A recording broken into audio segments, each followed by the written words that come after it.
विद्यार्थ्यांवर AK-47 बंदूक रोखून झाली, लाठीचार्ज करून विद्यार्थ्यांना रक्तबंबाळ करून झालं. इतकंही कमी म्हणून की काय, मुलींचे कपडे फाडण्यात आले, नक्षलवादी आतंकवादी असा उद्धार करून झाला. यांना तर फॉरेन फंडिंग आहे असंही म्हणून झालं. सरते शेवटी कंगना रनावतांनी काल जेनझी म्हणजे सडक छाप असा उद्धारही करून झाला. तसं बघितलं गेलं तर कंगना रनावतांनी केलेला उद्धार पाकिस्तानच्या केलेल्या तुलनेमध्ये तसा सौम्यच आहे म्हणा.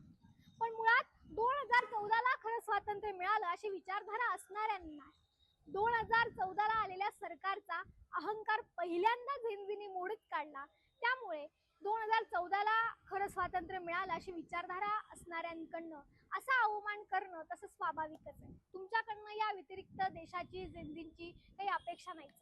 मुंबई म्हणजे पाकव्याप्त काश्मीर असं म्हणत देशाचा अपमान करणारे खरं तर गटारालाही लाजवेल अशा आपल्या मुखातनं उद्गार काढणाऱ्यांकडनं या व्यतिरिक्त अजून काही बोललं जाईल अशी मुळातच झेंझींची अपेक्षा नाही.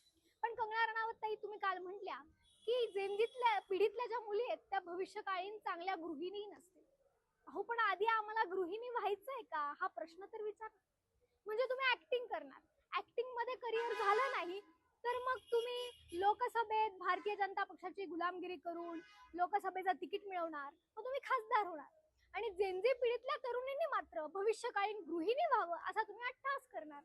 कंगनाताई, अहो असं चालणार नाही. भविष्यकालीन मुलींनी काय करावं हा विचार करण्यापेक्षा वर्तमान काळात तुम्ही संसदेत बसण्याच्या पात्रतेच्या आहात का याचा एकदा आत्मपरीक्षण केलं तर फार बरं होईल. बोलताना तोंड सांभाळून बोला. ही झेंझी पिढी तीच आहे जी सीमेवर अग्निवीर म्हणून काम करते. झेंझी तीच आहे जे तरुण पोरं काळी आई हिरवी करून देशाचं पोट भरतात. झेंझी पिढी नवीन तरुण उद्योजक क्षेत्रात उल्लेखनीय काम करते. झेंझी पिढी तीच आहे स्पर्धा परीक्षांचा अभ्यास करून योग्य उत्तम प्रशासकीय अधिकारी होते. झेंझी पिढी तीच आहे जी कुटुंब आणि रोजगार, कुटुंब आणि नोकरी सांभाळून उत्तम काम करते. आणि हो, उत्तम फक्त गृहिणी म्हणूनही काम करणारी हीच झेंझी पिढी आहे. आणि ऐकायला जरा जड वाटेल पण बहुमत असणाऱ्या सरकारचा अहंकार मोडीत काढणारी पिढी सुद्धा हीच झेंझी आहे. तुम्ही खऱ्या अर्थानं असं बोलताना झेंझी पिढीचा अपमान तर केलाच, पण धर्मेंद्र प्रधानांच्या मुलीपासून तर महाराष्ट्रातल्या देवेंद्र फडणवीसांच्या मुलीपर्यंत तुम्ही झेंझी पिढीचा अपमान केला. माफ करा, पण झेंझी भारतीय जनता पक्षाच्या देशातला सगळ्यात तरुण आमदार मैथिली ठाकूर पासून तर गृहिणी न होता भारतीय जनता पक्षाचा झेंडा हातात घेऊन तुमच्या पक्षाला मतदान करण्यासाठी फिरणाऱ्या तमाम झेंझी पिढीचा तुम्ही अपमान केला.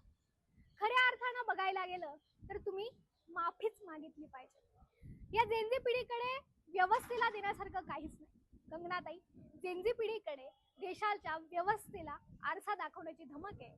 या झेंझी पिढीकडे तुमच्या अहंकाराला उत्तर देण्याची धमक आहे. या झेंझी पिढीकडे लोकशाहीच्या मार्गाने आपला हक्क मिळवण्याचा हक्क, अधिकार आणि धमक सुद्धा या झेंझी पिढीकडे. धर्मेंद्र प्रधानांनी राजीनामा दिला तर रस्त्यावर हजारो लाखो मुलांनी जल्लोष साजरा केला. सडक छाप आम्ही नाही, कदाचित तुम्हीच आहात किंवा तुमच्या सरकारमधली काही लोक आहेत. सडक छाप आमचे विचार आहेत, आम्ही सडक छाप आहोत. तर आम्ही निवडून दिलेलं सरकार सुद्धा कदाचित सडक छापच असेल. जय हिंद, जय महाराष्ट्र.